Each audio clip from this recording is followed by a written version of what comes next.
Well, good morning from Belfield, North Dakota. A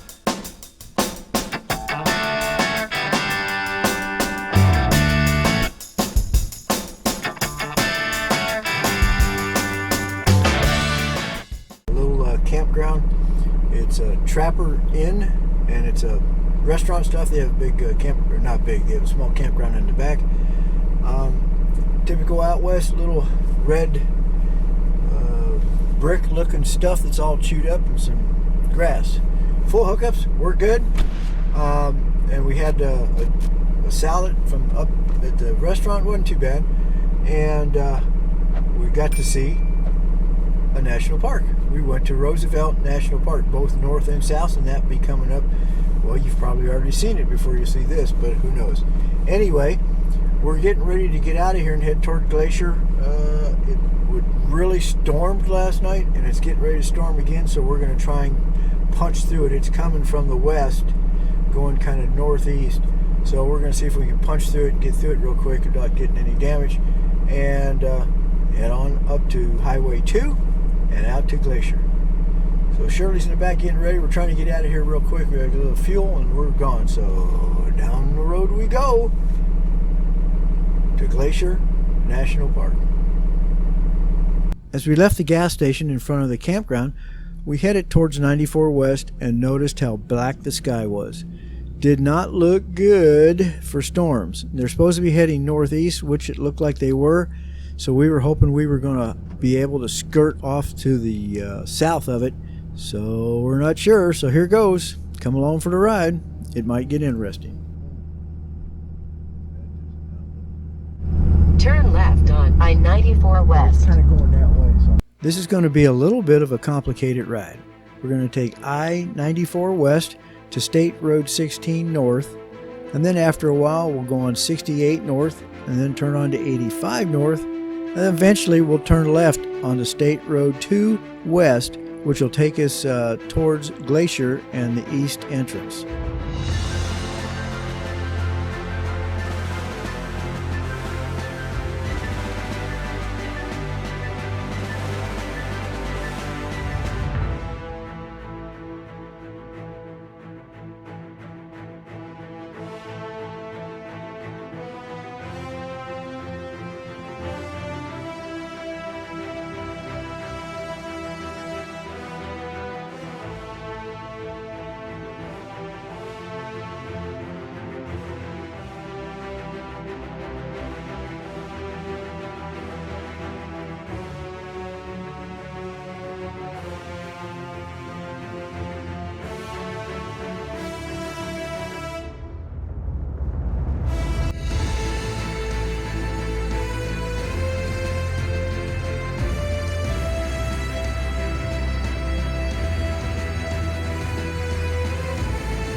As we turned off on 16 North, there was a rest stop, so we decided to pull in there and make sure we were going the right way with the maps and GPS, since we would be going across country on a 2-lane road for probably the next 4 or 5 hours.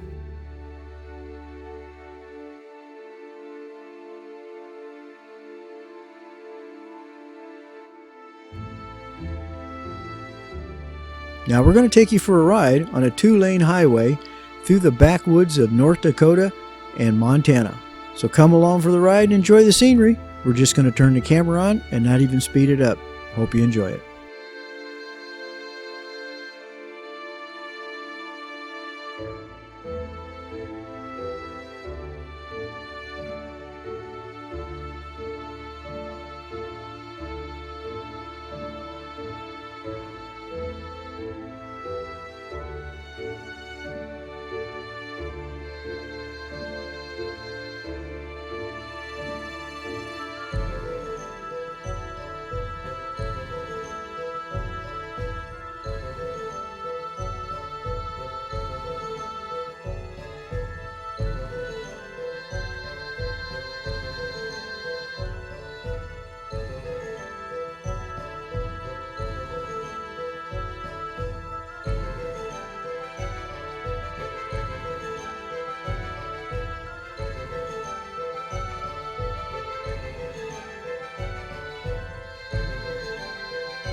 roundabout, take the first exit to Montana 16.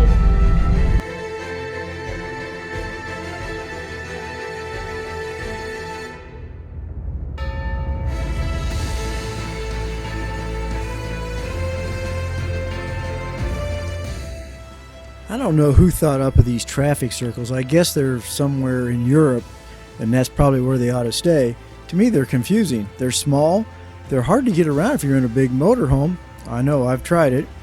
And you still get real confused on which end to come out of. But somehow we ran into two of them on an Indian reservation. We ran into one coming in and one going out. But they were decorated very nice. But I'm still confused.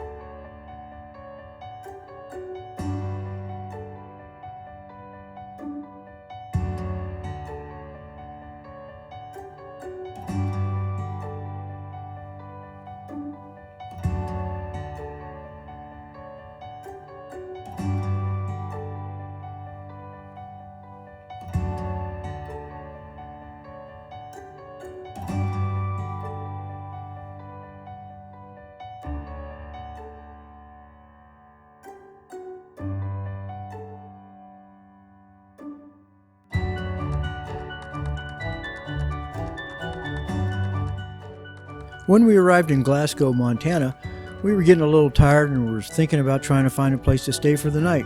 Of course, we have no reservations anywhere. We never do.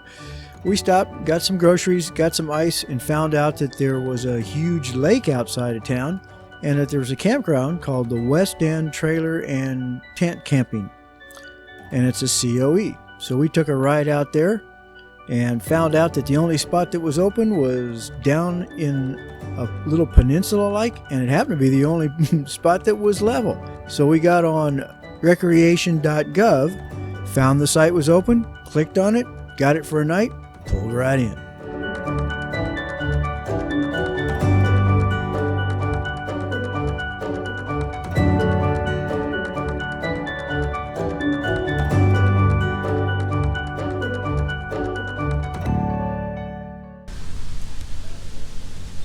Okay, we're outside, about 14 or 15 miles outside Glasgow, Montana, and we found this pretty cool little campground. I think it's a Corps Engineer campground. There's not a site in it that's level except for the one that we're in, and this is what we're looking at while we're sitting here in our only level site to campground.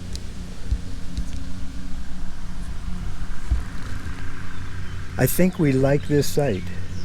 I think so. Yeah, we were only going to stay one day, but we're going to get up in the morning and try to reserve it again for another day. You have to do it online, and once somebody has reserved this spot, then they won't release it until they know they're leaving. So if we get up early in the morning, we should be able to stay here one more day before we head out more west. So we're having a good time. Great campsite. Couldn't believe it. Got it at the last second. It was one of the last ones open, but none of them were level. I mean, really drastically downhill. We couldn't put our camper in that. I would have had to put about a half a foot of blocks in the back tires or something. So I said no. So we discovered this one. Got online. You have to go to recreation.gov and get it, and it's the West End Camp and Tent Ground. On Fort Peck Lake. Yeah. We're having fun. See you guys later. Well, again, let's show you around our campsite for the night, hopefully 2 nights. We hope we're going to reserve it again tomorrow. That's Fort Peck Lake out there, and it's pretty huge. You can't see it in the camera, but I can barely see the mountain shoreline on the other side way out there. It's huge. And this is our site. Now that stuff still belongs to the people that were here before us. They were supposed to be gone at 12. They weren't. They left about 45 minutes ago, but they said they got to go home and come back and get this stuff. So we're keeping an eye on it. If it was motorcycles, we'd probably go for a ride, but it's not. But anyway, the campsite comes with this nice shelter. And wave, Shirley. There's Shirley. And of course, the fire ring. They had a fire, but we won't. We don't like fires that much. I mean, the shrubbery is beautiful. It's the only site in here that's level. I couldn't believe it.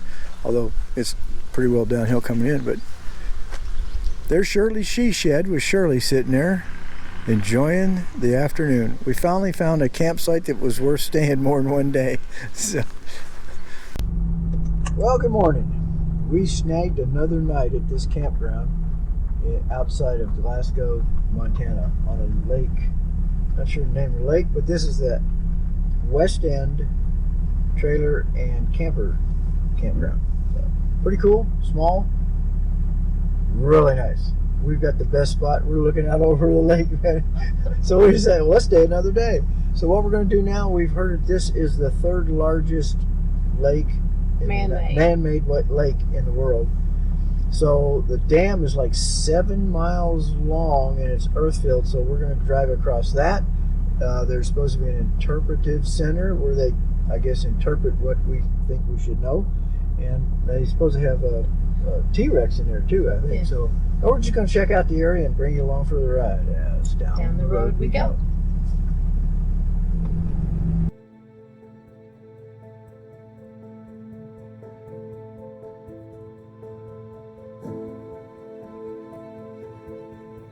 This is one huge lake. The dam we're driving across is like 7 miles long and it's all earth filled. So there's not a big cement dam like Hoover or something like that. In fact, after they were just about done with building it, part of it collapsed and caused a little bit of a flood, and what a mess. They had to rebuild it all over again. Not sure exactly why. Something to do with the ground was too mushy or something like that, and they had to shore it up. So this is one huge lake. So enjoy the ride across the dam. It's 7 miles long. The buildings coming up on the right on the water side of the dam, I'm pretty sure that that's where they open the water gates to let water down through the dam, because there's great big tunnels down there. And then they go down to where the electric turbines are.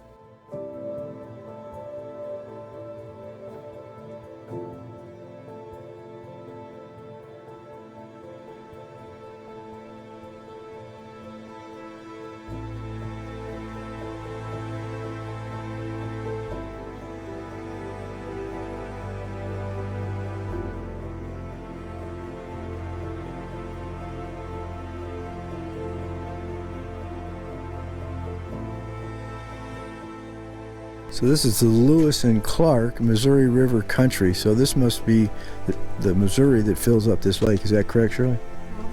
That's what it looks like.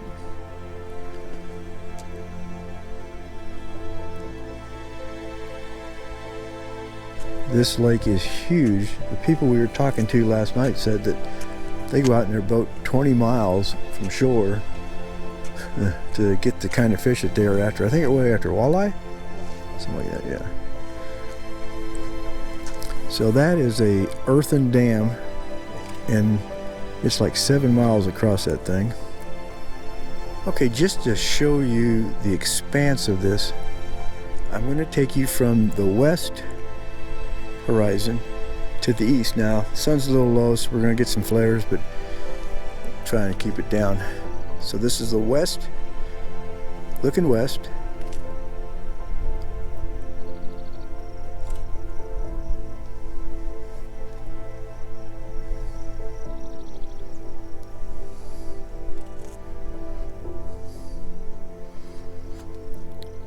That's the east. Now, let's do it a different way.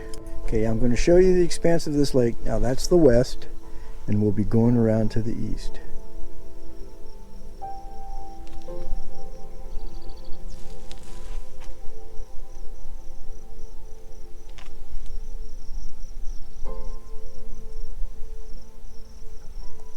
And now we're looking out east. This thing is huge. 7 miles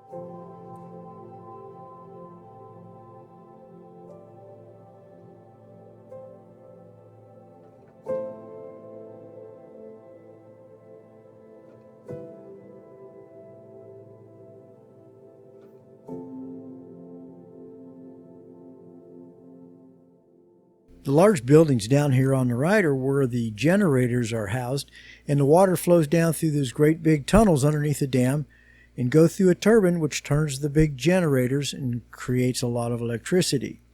I don't really know how much electricity, but I would imagine it would light a light bulb or so.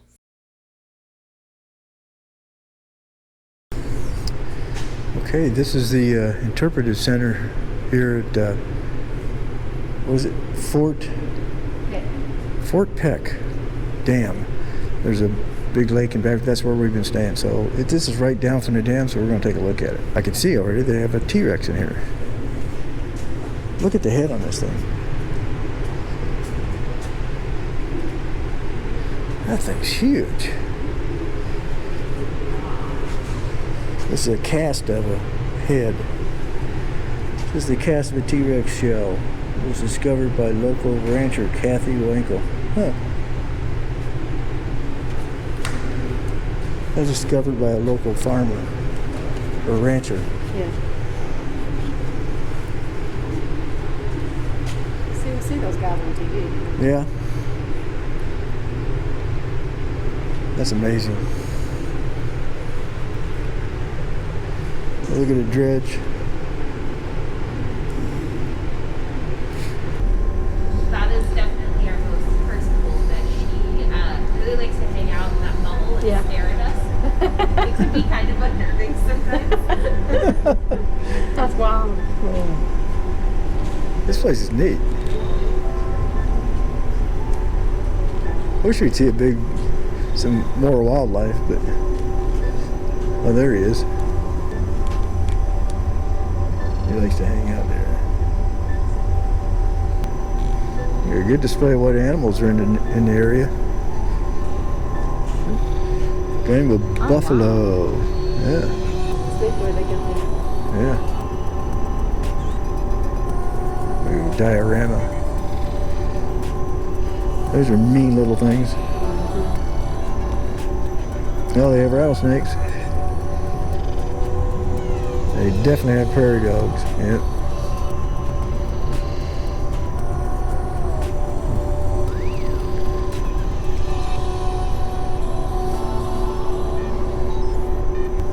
This is a pretty cool museum. Oh, look at I guess when they were digging the tunnels for the spillways.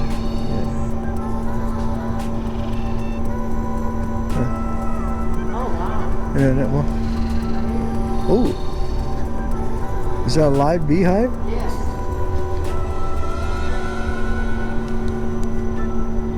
I wonder how they let them out to feed.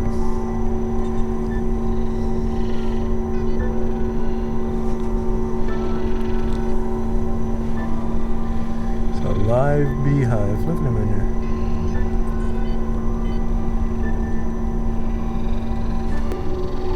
Look like real good working conditions, but they got the job done.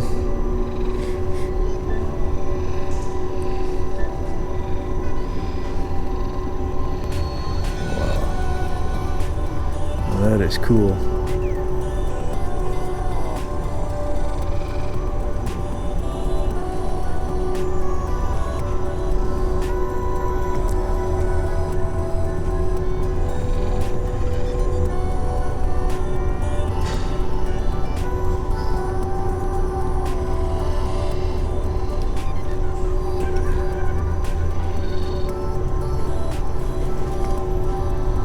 I don't know about you, but I think that would be a harder bite, a bigger bite than most little sharks can take. And I don't think he's going to let you go if you wrap him on the nose. Gosh, he's huge.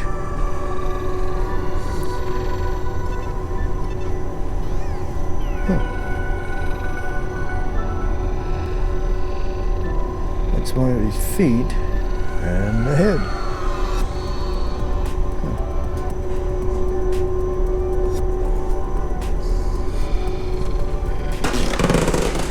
Squeaky floors.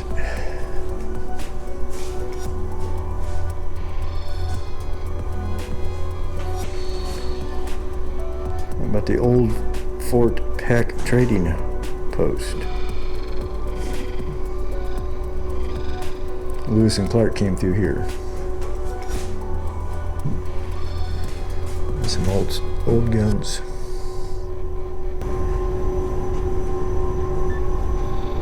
Triceratops. You'd think that'd be a meat eater, but it's not. And of course, the big meat eater of them all. He was always on keto. Or was it carnivore? I guess he's on carnivore diet, yeah.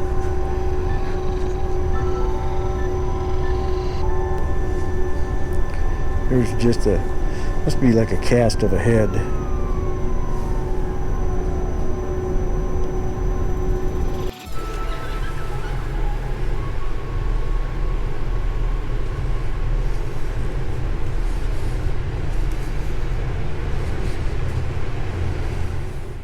Thanks for coming along for the ride on Highway 2 going west to Glacier through North Dakota and Montana. Hope you enjoyed this video, and if you did, please subscribe. Make sure you click the like button and share it to all your friends.